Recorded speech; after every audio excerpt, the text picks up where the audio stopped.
How's it going, everyone? Welcome to my video. I hope you are doing well. Today, we are going to be talking about why the London system is so terrible. After d4, d5, these people are trying to get an easy game with this move bishop f4.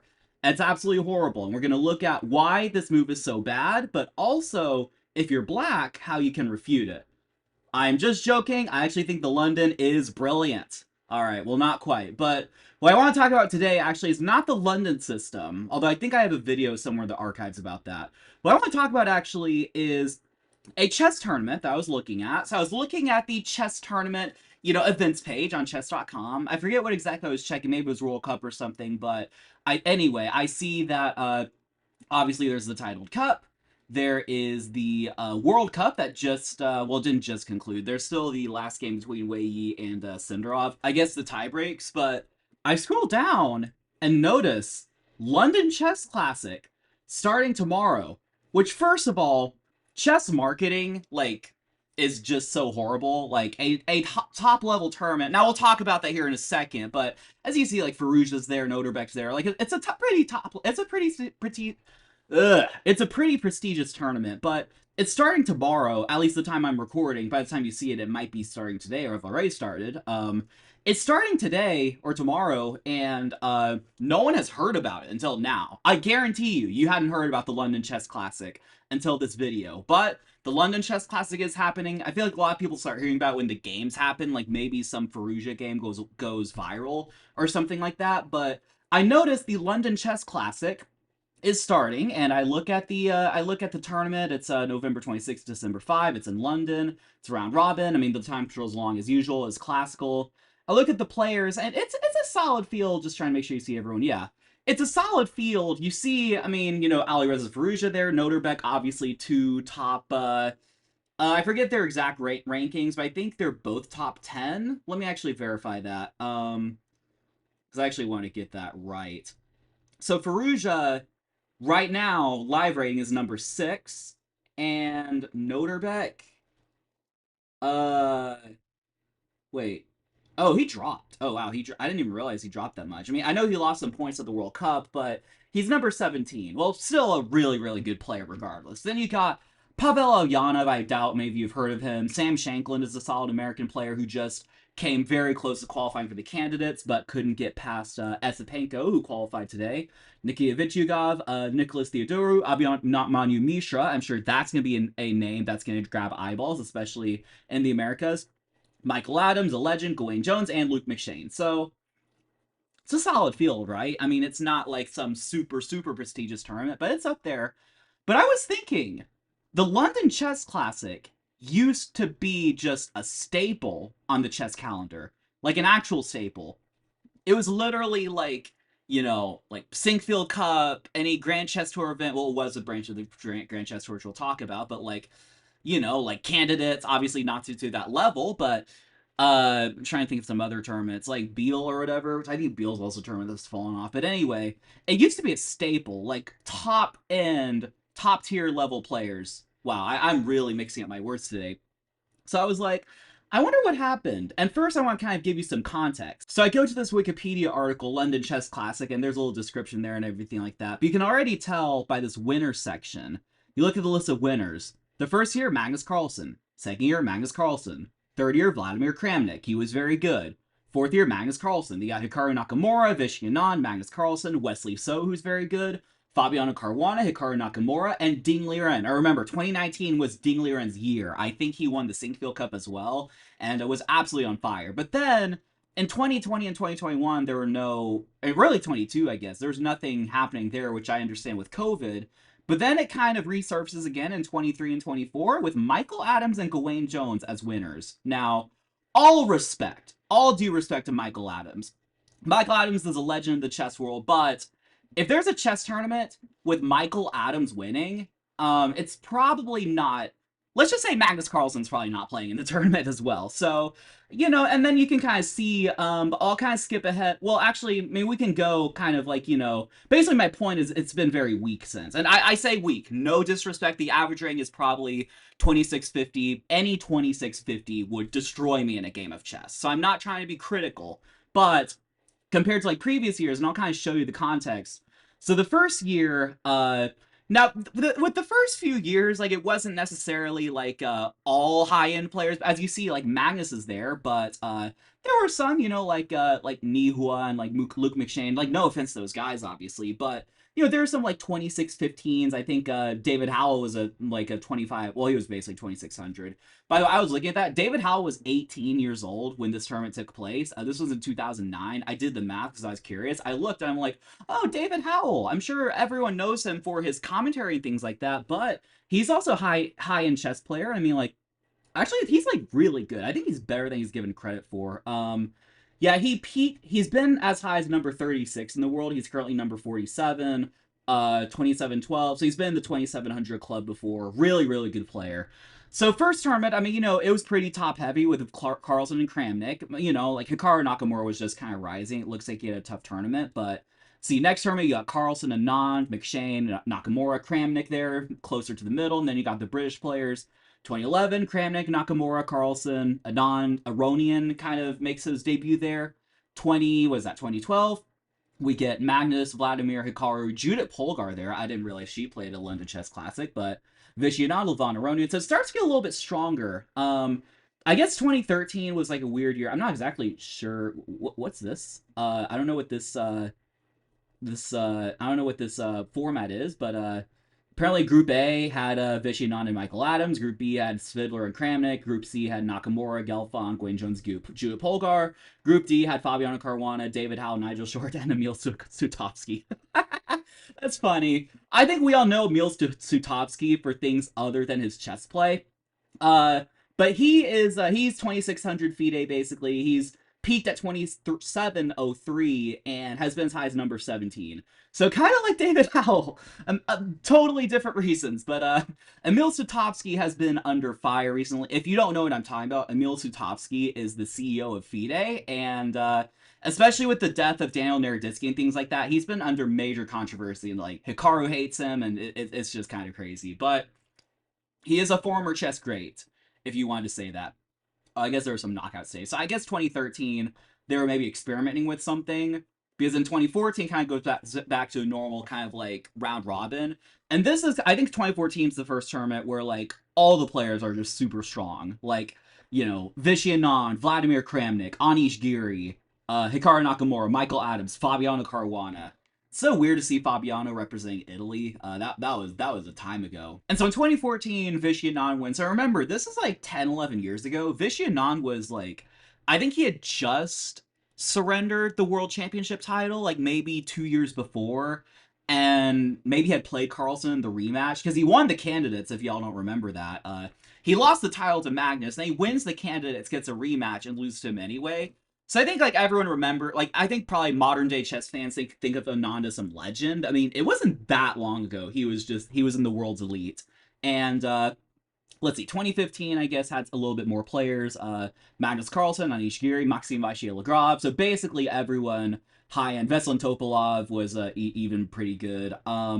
And then 2016 again, Wesley So, Fabiano, Hikaru. You kind of see the pattern there. Like I think Michael Adams just automatically got an invitation because he was like the highest rated British player or whatever. But like, I mean, even like his rating, like he's like 2748. I mean, that was only like a little bit lower than Topalov. This was actually very strong. Holy smokes! But yes, you see Wesley So won that one. Then 2017, Fabiano Caruana, Jan Nepomniachtchi, Magnus Carlsen got in third. 2018, I guess they tried. Oh, 2018, I think, was when it started becoming a GCT event. GCT is the Grand Chess Tour, which is just like it's kind of like a chess exhibition, basically. It's like a series of tournaments. There's like a lot of money on the line. Hikaru talks a lot about how like it's a kind of it's a vital source of income for a lot of the players, because there's like probably like millions of dollars at stake, like total, like across all tournaments. I don't know. I'd have to fact check that, but I mean, anyway, it started becoming part of the Grand Chess Tour. And I guess here it was like a knockout format, but basically 2018, 2019 was also knockout format. But then 2020 happened. Because obviously in 2020, COVID happened, and there just weren't like very many chess tournaments happening. And then 21, I guess there's something, but it was basically just like a Mickey Mouse event, right? The tournament, like as it's in its own, didn't really come back until 2023. And look at this field. So we just saw fields with Ding Liren winning, Hikaru Nakamura, Fabiano Caruana, Jan Nepomniachtchi, Magnus, things like that. 2023, and again, no disrespect to these players, but Michael Adams won first place, followed by Amin Tabatai, Gukesh, who's really good, Vola Keaton, Bartel, Hans Niemann, Shreyas Royal, Jules Mourad, Nikita Vichugov, and Luke McShane. And the following year, we got Gawain Jones winning this time, followed by Michael Adams in second, and then Vichugov, Gujarati, Mamadurov, Andrew Hong, Ju Jun, and Shreyas Royal. Then this year, it's a little stronger this year, actually. I mean, I don't know actually the average rating. I'd have to actually punch in the numbers, but I mean, it seems like you have more like top level players. I'm not exactly sure, but y'all see what I'm seeing here, which is that the competition has really fallen off. So I was thinking, and I was kind of curious. I was like, well, why did the competition just like suddenly fall off? So I actually go to Perplexity and I just basically give it a prompt, and it didn't really give me anything decisive. And like I could do my own research at some point, but basically just kind of goes into like what was it pre 2020. From 2010 to 17, the London Chess Classic regularly featured the world top players, yada yada yada. Break with the Grand Chess Tour. The event stopped being part of the Grand Chess Tour before the pandemic by 21-23. Official descriptions already note that the Classic was not part of the Grand Chess Tour. Once it was no longer, that circuit no longer had automatic access to the same tour structure, yada yada, COVID, multi-year gap, new, weaker, on-paper classics, etc. So, I mean, this is saying that there was no, like, widely publicized single dramatic incident or something like that, but it seems like it was a combination of factors. One being that the London Chess Classic was a part of the Grand Chess Tour, and I guess after 2020 it no longer was. So that kind of like de-incentivized top level players too. Although, as I recall, Norway Chess was once upon a time a part of the Grand Chess Tour, and they kind of defected, and it's still a very strong tournament. Like I think last year, I think Hikaru won. Maybe this year it was Magnet. I'm not. I could not tell you. I don't remember.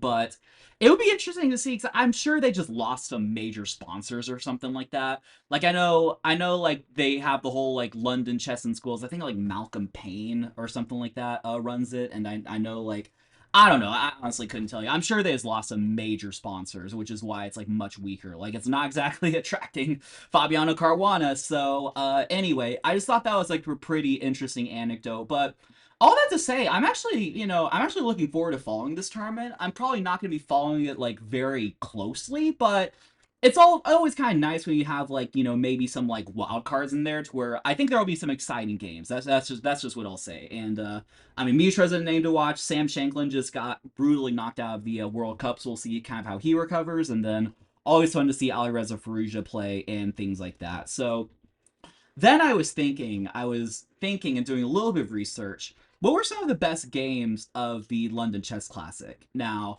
I didn't really do like a comprehensive research of like looking up every single possible game or whatever, but two came to mind. One was this game between Magnus Carlsen and Hikaru Nakamura in 2011.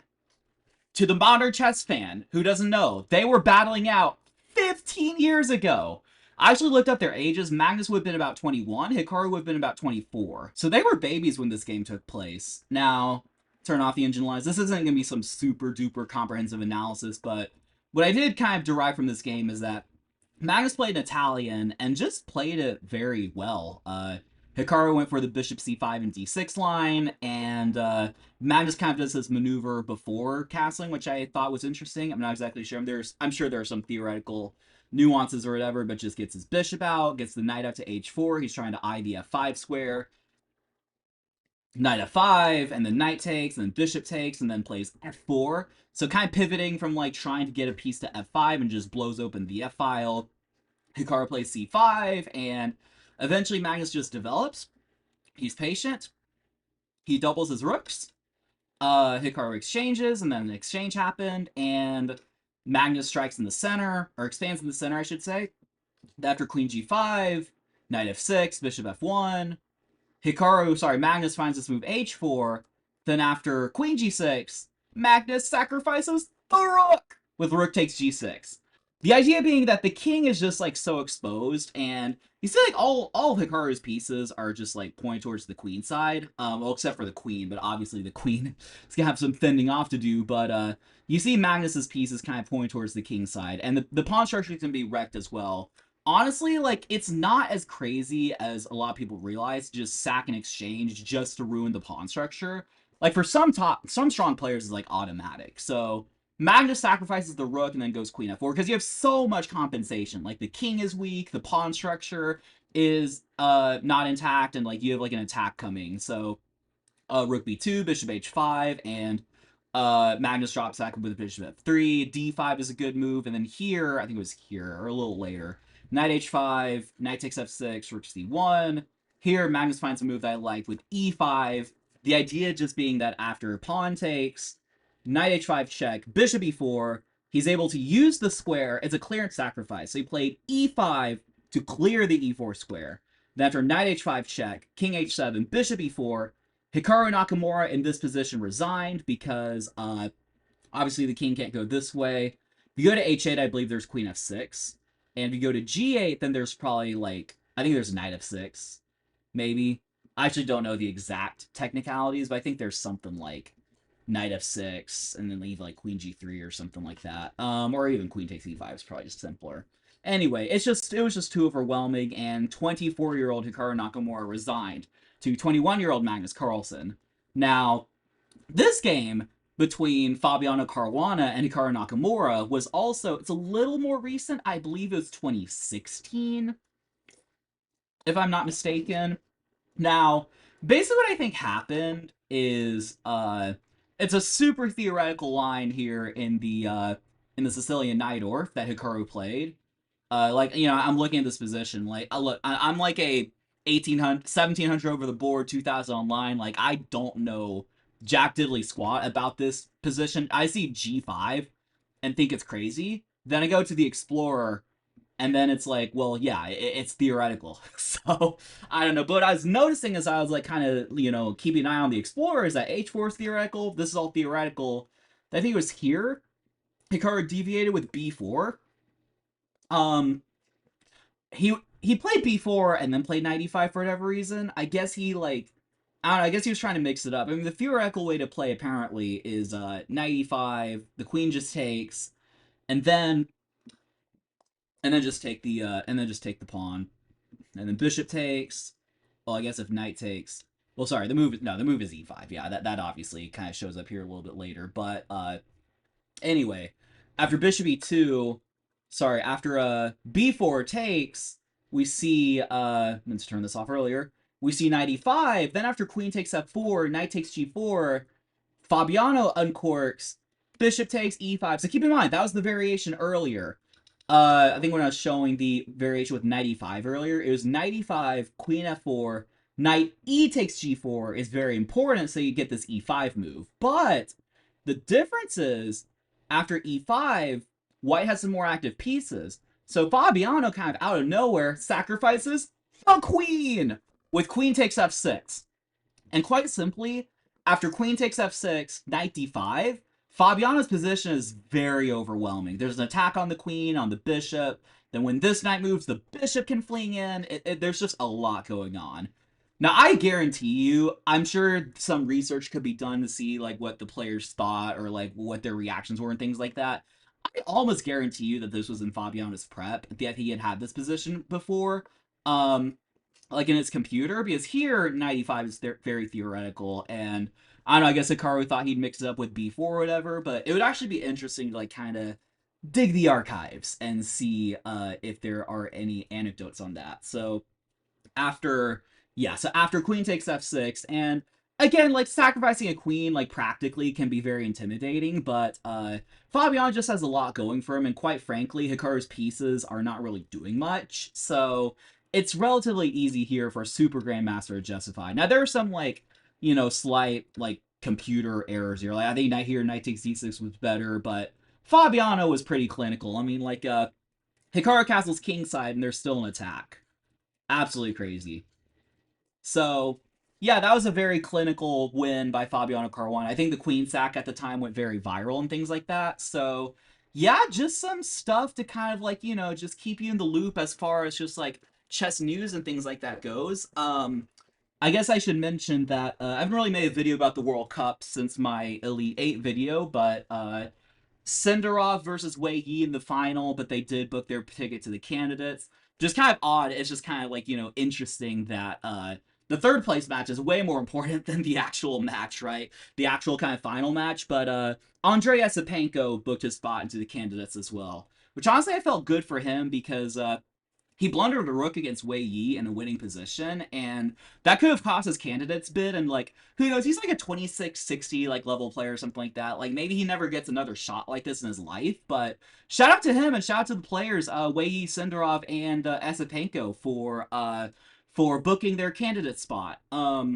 Also, one more thing I did want to mention is that like Wei Yi and Senderov had a very quick draw in the final, in kind of the final classical game of the World Cup, and I saw there's some criticism of it, but honestly, like if you're criticizing them, are you out of your mind? They've been playing chess for like a month straight, like literally. It's absolutely crazy, and just given that this match doesn't mean as much financial, well, it does financially, but like it's not for a candidate spot. They both made it to the candidates. I imagine like Wei Yi and Senderov, like, are they really like taking this seriously now? Or are they just kind of like goofing off? Well, not actually goofing off. They're professionals, but it's a pretty interesting dynamic. So, with that said, I hope you enjoyed this video. If you enjoy content like this, please feel free to smash that subscribe button. We really appreciate it, or I would really appreciate it. Me, and myself. And yeah, let me know what type of videos you like. I mean, I like kind of like covering these like, chess events, drama, or whatever. So if that floats your boat too, then we will continue to do that. But for now, just stay safe. Have a happy Thanksgiving to my American viewers, and just like that, peace.